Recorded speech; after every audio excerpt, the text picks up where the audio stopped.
Welcome to Diversity Matters, where we discuss issues related to the media and inclusion.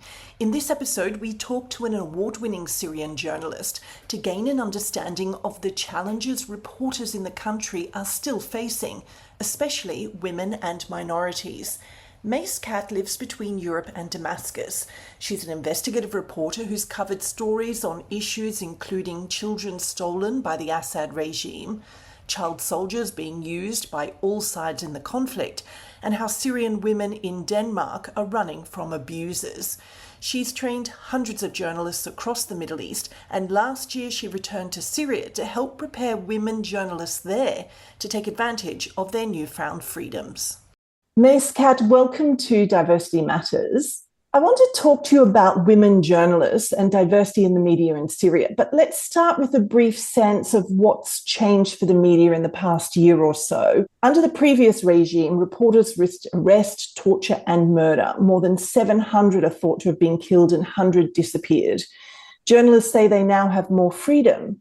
So what are the current challenges? Yes, hi. Thank you for having me. I think it's a hard question, and if you ask Syrians now, then everybody will answer you from their perspective, from their own perspective, their own sometimes background. Also, it can be their profession or their sectarian background, their religion.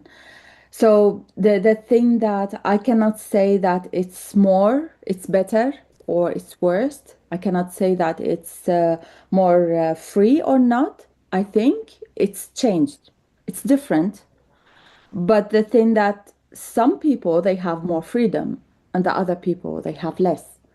And the map changed a lot. So a lot of the people that they used to be victims, they became now they're winners. So they enjoy the victory, while the others they feel more the pressure.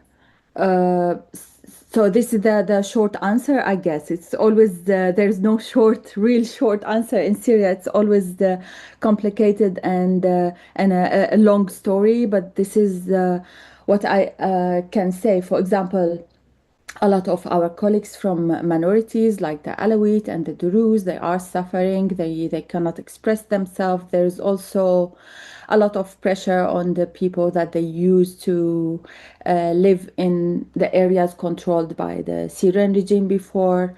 They are neglected.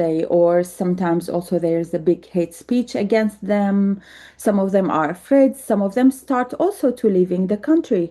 So the same story that it used to be before for people that they were against the Syrian regime, it's happening again with the other side, let's say. So, which not positive, of course. Is there a sense of any optimism? I mean, do people feel it might change sometime soon? Or if not, what needs to be done to change that dynamic? Yeah, the positive thing that the new government, the new authorities are not very rooted and strong yet. So what they do that they are not really pushing the journalists a lot. They are, of course, not giving permissions for organization to be registered in Syria. They are not very easy with also foreign media actors or foreign journalists, but at the same time, they don't, for example, arrest people for filming something. Like before, in the Assad regime, you could be arrested easily, you could be go to jail, tortured, or killed. But now, the new government are not doing the same. The thing that depending on their history, they are not better than Assad. But now the situation is that they don't do these horrible things yet. But we have to open our eyes and look at their history, and also use the space that is available. So the positive thing that there is a space now that we need to use and to make it bigger and to make it stronger. So if they start pushing us, then we have at least like a little space that we created. That's a nice transition into the opportunities for women journalists. So you support them through networking, providing platforms for their work, and through training. You've said, and I'll quote, "Without women, journalism won't be right." So women, I think before we forget, women actually reporters played a very important role over the last years and faced a lot of danger themselves. What are the current challenges for women journalists? Is there anything particular there? Of course, the direct danger is that working in the field is always more challenging for women more than men. And there is another big challenge that also the new government are depending on men completely, on their own men, let's say. So there's a group of people that they were close to the government before, to the HTC, and then now they are even closer. So they dominate the environment in the Syrian TV, for example, in the organizations and institutions that they are close to the government. You see women are only in a little bit in the communication field. They are anchors in the TV, things like that, but they're not really rolling or they are not decision makers in the field at all, in the government in general, but especially also in the media field. And that makes things more harder for our colleagues inside Syria. The thing that also in the areas of Suwaida, where the Druze are, the minorities, and also where the Alawites, the other small minority in Syria, the Christian colleagues also, they feel more pressure, especially women, because also they don't, for example, they don't wear the hijab in the same, they don't dress the same way that maybe the other conservative areas are dressing. It's there is also more pressure for what they have to say, what they can write, what they can, how they can appear on social media. All these things are challenging, new challenges for them. And it has been going almost for 1 year. So we didn't even understand what's happening. We are trying to observe and understand and find some solutions, but it's still early also to find the real solutions for that. And then what we are doing is working with as an independent as much as we can, and working with our partners that they support the same values that we have. At the same time, like Women Who Want the War, particularly, we support women journalists that they are a little bit more experienced. So not the beginners, but the women that they can be a little bit leaders. They can be editors. They can be investigative journalists. Those people that they can do the change, while of course there's other networks and organizations they support our younger colleagues. The picture you've painted is quite challenging for women journalists in Syria. Are there a lot of women who want to be journalists? Are you seeing any shift in demand since, the last regime fell? Yes, because in the time of the Syrian regime, it was almost impossible. You have to work in their media, so you have to be pure propaganda, or you have to work under the ground. So with a nickname, let's say, which is very dangerous. We had a lot of colleagues that they didn't even dare to send a message to me, for example, or to other colleagues. And now you can see that many of these colleagues that they used to work using nicknames, they are using their own names.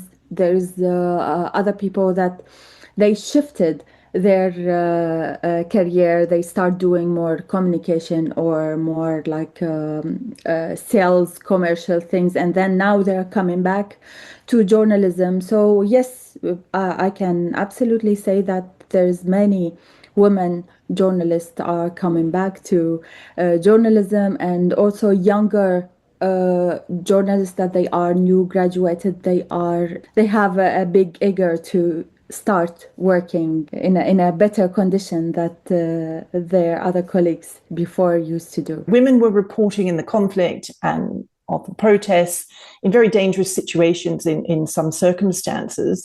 And as we said before, they were also arrested, detained, or kidnapped. I read their contribution described as vital voices for truth. Did their reporting in these circumstances impact society at all, or the image of women reporters? I think during the war, it's naturally, I think it's harder for women to contribute in the field reporting, and it was hard. It was like I know many of our colleagues that they were trying to contribute in the coverage, and they were being attacked even by their colleagues, telling them, go back home, this is not your place, you cannot do that. So I think the women that they really contributed in covering the war, they were absolutely very strong. There was no place for women journalists that they are a little bit, not extremely strong people. So that's why also the women that they contributed, they became so outstanding and strong, and their reports, they were also seen in a good way. For example, in the investigative journalism, you can only count women journalists that they did investigative reporting about Syria only on one hand, you can count them. There's very few, but at the same time, they were very strong that they became like, I don't know if the word is right, like stars. And that absolutely reflected the situation now. Then I can see that the younger journalists and the journalists that they couldn't also use their names working or reporting as much as they can, now they are more eager. They are looking to what happened before, and they want also to do the same now. But at the same time, of course, there's a lot of self-censorship. A lot. It's a huge. Still? Yes, still very big. So the self-censorship, now you can see it more, because before there was not even self-censorship. It was like a pure danger, that you would be killed if you report anything against the Syrian regime or against ISIS or the extremism in Syria. So everybody is attacking us as journalists. But now the thing that there is a space, but people are not encouraged enough. They are not willing to jump into the space because it can be dangerous for them. So that's why you see the censorship more, the self-censorship more than before. We're talking about women reporting on war. So you've launched a project called Women Who Won the War, independent media platform, community of women journalists across the region. What difference is that making in Syria and the wider region, having a collective like that? I think because as I mentioned, women in the certain positions, when they cross the being a junior journalist and they want to do the other step, then they stuck. They stuck because, of course, a lot of journalists they can stuck in that stage, but also in the Middle East specifically, they stuck because the field is dominant by men, like all other fields, like also doctors and engineers, and also in journalism, it's the same. And there's a more like a double layer, let's say, that the society doesn't accept women to be visible in the Middle East, including Syria, of course. And that's why what we're doing, that we're trying to break that line and to push our colleagues and give them a better opportunities, like well-paid also opportunities where they can do like great stories, where can get awards, or where can be more visible. People see them and they feel appreciated, and encourage each other, of course, and finding opportunities for each other. And this is it's always easier to work with junior journalists, but when it comes to more like advanced level, it's more challenging, but it's also, I think, it's more impactful. When I read about your project, Yeah. it said your aim was to highlight the diverse experiences of women. Yes. So can you tell us about some of the stories that they're producing and just sort of so we get a sense of what that diversity is that you're seeing and that you're promoting? In the war, like women always, they are pictured in the media as victims, as wives of the heroes, as widows, are as even when they want to show them in a positive picture, then they show them as the woman that she could ride a bicycle. Oh my God, you know, they really show things that they could be very simple, like a woman who's driving a taxi, then it's a big story. But the we don't show the real effort that they are doing, how they participate in the war as a peacemakers, as savers, as also decision makers, maybe indirectly, and how these women that they make it to be contributed in negotiations, for example, how strong they are. They need to be much stronger than the other male colleagues, and it's the same also for journalists. So that's why we wanted to like my colleagues, what they're doing, that they are highlighting these kind of stories. And at the same time, when we work on investigative or on deep stories, usually stories when they are made only by men group, then you see that they are covering things that they are interested in and what they know about the case. But the moment that a woman is part of the team, then you can see that even in the financial investigations, in the corruption stories, in the most harsh stories that you can imagine, when a woman is part of the story, then you can see a different angle is coming. And this is what we want, the diverse. We want to make this stories that they are talking about post-conflict or about the war more taken in a, you know, in a feminist point of view, and covering also all different kind of people, also the society in general, let's say. I was going to ask you about that society in general, because you've got really historically, one of the most diverse in the region. And you mentioned earlier that a lot of other, minority communities are not being represented. Their voices are being ignored. They're struggling with various challenges, and it's different everywhere. How do you see media development? Is there also an emphasis by other people on trying to engage and include lots of other groups in society? Not we're talking about women, but what about everybody else? I can see, to be honest, then when it comes from outside of the country, when it comes like when we work with international media or when we work with the media development organization, independent media outside, then when we work with them, then it's more that there's a bigger chance to include people that they are more diverse. Absolutely, Syria is, like you said, it's a very diverse city. There's a lot of small minorities that they make it. We say in Syria like a mosaic. You know, the mosaic is all small pieces next to each other. It's very beautiful. At the same time, it is complicated. So I think that we need also to do the landscape of journalism and media in Syria, exactly like a mosaic, just like the society we have, but in the nice way.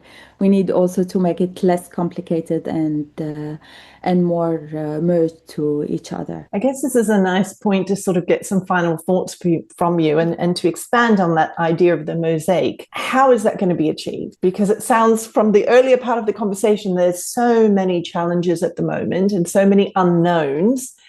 How difficult is it going to be to create that mosaic in the media environment? It's absolutely, the change happened in Syria was with the big support of the international community. So the politicians all around the world, they contributed in supporting this government to take over Assad regime, which is positive. We're happy that the big evil is over. But at the same time, we expect that the other friends that they supported the new government to come also to make a pressure on freedom expression, also on respecting human rights inside Syria. And what about what's next for you? You're an investigative journalist, you're very busy, you've got a lot of projects.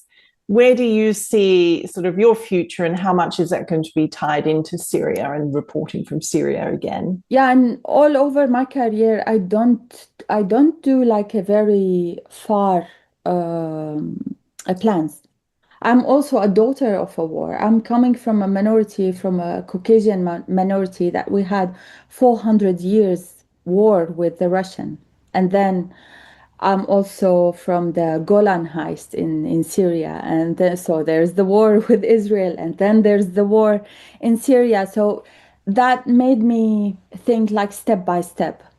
And when you are in the war, you cannot really think further and have like dreams and plans, big plans. That's why what I'm doing is only like this year I'm doing this and this and this. So it can be more practical, not very ideal dreams. And the thing for next year, I need to register Women Who Won the War with my colleagues, the other co-founders, of course, inside Syria. I need to, because now I'm living partly in Damascus and the other part of my time in Europe. I want to spend more time in Syria, so slowly move in. I want also there's a lot of projects, small projects for women who won the war that we want to work, a lot of partnerships, and of course, we need to work on the sustainability of the project because it's new. We don't have enough funding. Everything is challenging, and that need a lot of work and maybe traveling and a lot of dreams also. We want dreamers and hard workers to work with us and support us. Mais Katt, thank you so much for talking to me on Diversity Matters. Thank you so much. I really enjoyed talking to Mais. A lot of interesting points there about the challenges ahead, and there's quite a lot of them for the media in Syria, especially when it comes to inclusion. Well, that's it for this episode of Diversity Matters, brought to you by Media Diversity Institute. You can find more information, stories, and reports on issues related to diversity and the media on our website. I'm Tanya Sakzewski. Thank you for joining me. I look forward to your company again. Take care.